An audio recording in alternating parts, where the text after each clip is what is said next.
Monsieur le ministre, chers collègues, le 20 février dernier, patronat et syndicats ne sont pas parvenus à un accord sur la convention d'assurance chômage. Cet échec a ouvert la voie à la reprise en main du dossier par le gouvernement. C'est donc l'exécutif qui définira l'avenir de l'assurance chômage par décret. Le 26 février, la ministre du Travail a annoncé se saisir de cette opportunité. Je la cite : « Tout notre projet, c'est d'aller vers un marché du travail plus souple et plus ouvert. » Sa déclaration montre l'échec de la négociation orchestrée par une technocratie dominante via une lettre de cadrage. La nature de ces des économies exigées au détriment des seuls allocataires ne pouvait être acceptée par les syndicats. La pénalisation des contrats courts ne pouvait l'être par le patronat. Les partenaires sociaux sont donc tenus responsables de cet échec et le Code du travail les dessaisit au profit de l'exécutif. Bien joué. Entre Noël et Nouvel An, Mme Pénicaud a pris les décrets d'application de la loi pour la liberté de choisir son avenir professionnel. Alors, dont l'intitulé quand même en novlan gouvernemental est une parfaite antiphrase, puisque Pôle emploi y devient juge et partie. L'agence peut désormais décider seule des sanctions appliquées aux demandeurs d'emploi, comme la suppression des allocations. L'agence propose l'emploi, définit le caractère raisonnable de celui-ci et applique la sanction en cas de refus. Ce modèle de droit porte un nom, l'arbitraire. Le ministre du Travail transforme dans sa logique ordolibérale le travail en emploi et l'emploi en job. Il transforme le chômeur en coupable de sa situation. Il transforme le service public de l'emploi en outil répressif. L'intention était dans la loi, sa mise en œuvre dans le décret. Nous vous demandons de faire preuve de transparence en exposant vos projets à la représentation nationale et au peuple. Ce flou entretenu par la majorité présidentielle concerne également les professionnels du spectacle. Bien qu'il soit parvenu à signer unanimement un accord sur les annexes 8 et 10 de la Convention, il souhaiterait connaître les tenants et les aboutissants de l'ensemble du texte. Ne leur faites pas l'affront d'attendre que le ministre prépare en toute discrétion des décrets qui sortiront pendant les vacances d'été, lorsque le Festival d'Avignon ne sera plus un enjeu politique. Monsieur le ministre, raisonnablement, ne croyez-vous pas qu'il faille revenir à la table des négociations plutôt que de laisser à l'exécutif le pouvoir de décision de cette prochaine convention? Merci. Je vous remercie. Monsieur le ministre.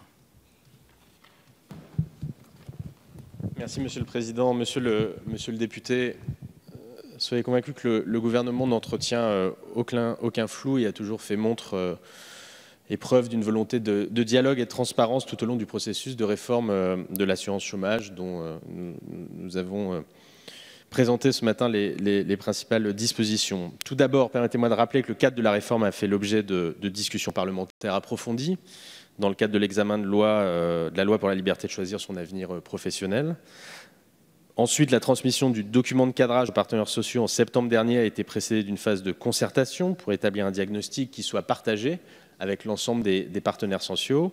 Enfin, suite à l'échec des négociations, vous l'avez rappelé, en février dernier, la ministre du Travail, Muriel Pénicaud, a engagé une phase de concertation approfondie et intense sous la forme d'une série d'échanges bilatéraux avec l'ensemble des acteurs concernés.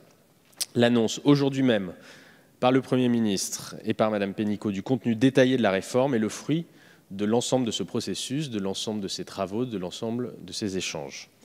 Ainsi que le Premier ministre l'a annoncé dans sa déclaration de politique générale la semaine dernière, cette réforme aura pour objet de transformer en profondeur notre système d'assurance chômage en poursuivant 4 objectifs principaux que je me permets de partager avec vous.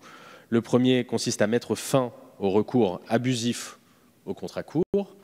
Nous rejoignez probablement sur ce point.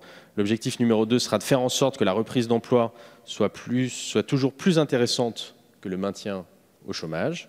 Le troisième objectif consistera à revoir les règles d'indemnisation des salariés qui perçoivent les salaires les plus élevés. Enfin, dernier objectif, le renforcement de l'accompagnement des demandeurs d'emploi.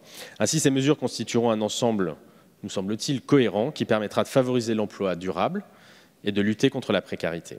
Par ailleurs, s'agissant du décret relatif au contrôle de la recherche d'emploi de décembre 2018 que vous évoquez, permettez-moi de rappeler qu'il poursuivait 3 objectifs: personnaliser davantage l'offre raisonnable d'emploi pour mieux tenir compte des situations individuelles, simplifier la procédure de sanction pour les rendre plus crédibles et enfin, revoir l'échelle des sanctions pour la rendre plus juste. Il s'agissait ainsi de s'assurer que l'équilibre des droits et devoirs est respecté d'une part et d'aider les personnes qui sont découragées d'autre part, en remobilisant un certain nombre de demandeurs d'emploi qui ne recherchaient plus activement parce qu'ils étaient découragés ou n'avaient pas la bonne méthode, n'étaient pas suffisamment accompagnés. Il s'agit donc en aucun cas, soyez-en convaincus, de culpabiliser qui que ce soit, les demandeurs d'emploi, comme vous l'indiquez, mais bien de les ramener sur le chemin de l'emploi. Je vous remercie, monsieur le député.